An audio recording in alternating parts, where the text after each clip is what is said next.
Welcome back everyone, Mike McConville here for StringTechWorkstations, Stratford, Ontario, Canada. We have a Thunderbird bass here, and there's a few things I want to point out about this particular instrument and how I handle that on the GPS unit.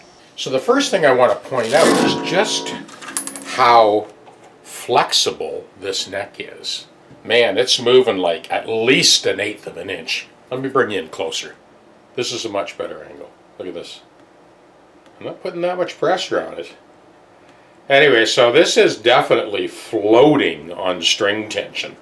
And this is a good example of somebody who knew what they were doing with this Plek machine. I mean, they did an amazing job. This did not need to be dressed. And even with that springy neck, they definitely got this one right. It plays beautiful. Now, I did drop the action down and I did make up a radius gauge. Let me bring you in for that.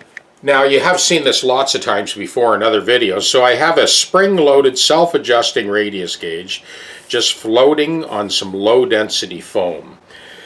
The strings were not radius to match the fingerboard, and there was a bit of buzzing, and at first we thought it was maybe a fret dress, but no, it was a matter of adjusting the curvature at the bridge to match the fingerboard radius. And you've seen me do this before, so that's a low density foam. It does not lift up the strings, it just comes up and kisses the underside. And it's always best to get the radius from the underside of the string, especially with a bass because of the larger diameter of the string. So I've covered this in other videos, but I'll just quickly give you a heads up on this again. I determine the action, or the height of the action, by adjusting the two outside strings, and as you saw earlier, I've got the neck support jacked right up to eye level. So I eye along the length of the neck from the nut to the saddle. We adjust those two outside strings so that the action is perfect to the eye along the length of the neck.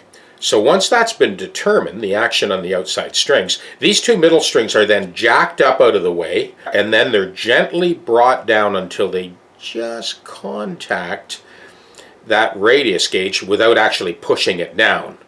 And that's what we've done. So now we've got a perfect radius match. There's a couple other things about this instrument in particular that I want to point out.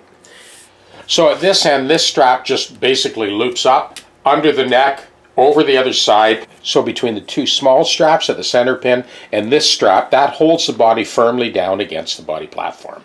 And it also aligns it with the neck assembly. There's a couple of things about the neck assembly on these long flexible basses I want to point out. So normally what you would have is you'd have this short block and the long block, and that covers you 90% of the time. But when it comes to these long flexible bass necks, I use two long blocks to support those long flexible bass necks over that distance. Now in this case I didn't even need to dress the frets. I just wanted to point that out because a lot of the guys are using these two long blocks when it comes to these long flexible necks. Okay, next thing I want to point out. Now I did mention this on the last video, that Gibson J15 video, when I was filing the compensated net out. I mentioned, for those of you that don't have a lot of experience with this type of work, it's not a bad idea to make up a little mask. Now this is bristleport. I'm using it in this case because this nut needed to be filed out because those first fret notes were quite sharp. Now this is actually a brass nut that was painted black, so it was a little trickier to file that out. Very shallow neck pitch on this one too, so I put that guard on myself. I just wanted to make sure that we don't scratch that headstock. I also took off that humongous truss rod cover, got that out of the way, and then covered the face of the headstock with that bristleport before filing. And that is the wrap up on this Thunderbird bass. We've got the intonation is perfect. I'm going to demonstrate it in a second. The other question I've had people ask is, do you do a compensated nut on a bass? And the answer is no, I do not. I don't feel it's necessary. And I'm going to demonstrate it in a second. We'll bring you into the tuner and you'll see. We can take our little protective cover off now that we've done all the filing. We didn't even need to adjust the truss rod on this. It was perfect. That's how high I've got this thing jacked up. Look at that neck flexing. And now it's completely regulated. We check the 7th fret note, corresponding octave, all the way across. You saw our self-adjusting radius gauge. So now let's bring you to the tuner, and you can see for yourself how accurate this thing is in tune. Here we go, moment of truth. There's our open E, there's our B note. And the octave. 12th fret, fretted note, and open. And the 1st fret note. A string, 7th fret, octave, 12th fret, open.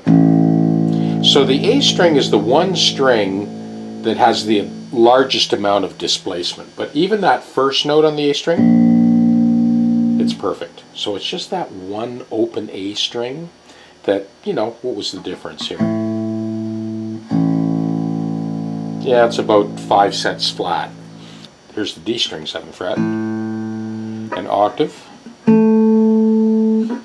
12th fret, open,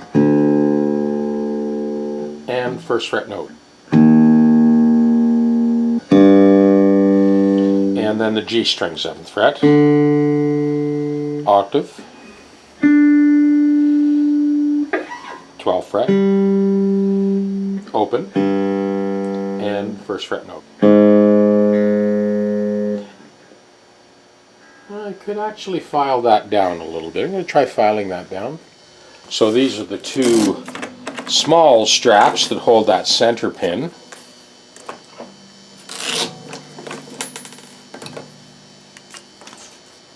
Time to play this thing and check it out.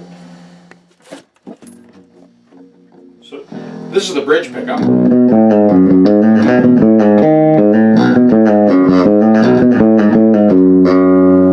And this is both pickups.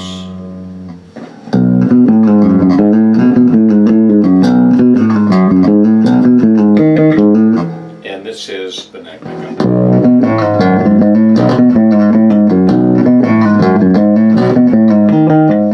You're listening to like a Cube 20 guitar amp. It's about 40 years old.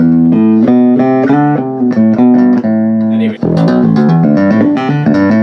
it's certainly smooth to play.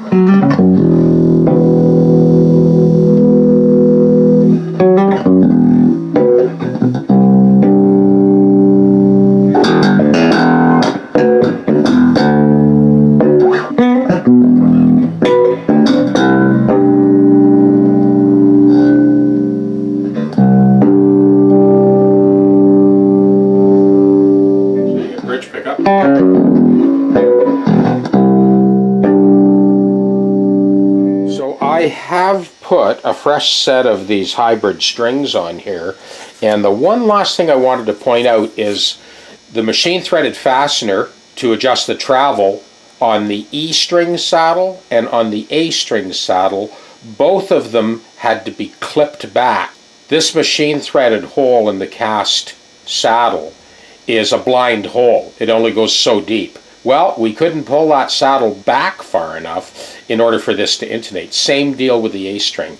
So both of those fasteners had to be clipped back and ground and then re-fed into the blind hole in order to intonate these two strings. Just wanted to point that out. The spring for this one had to be clipped in half as well to get enough travel for that to intonate.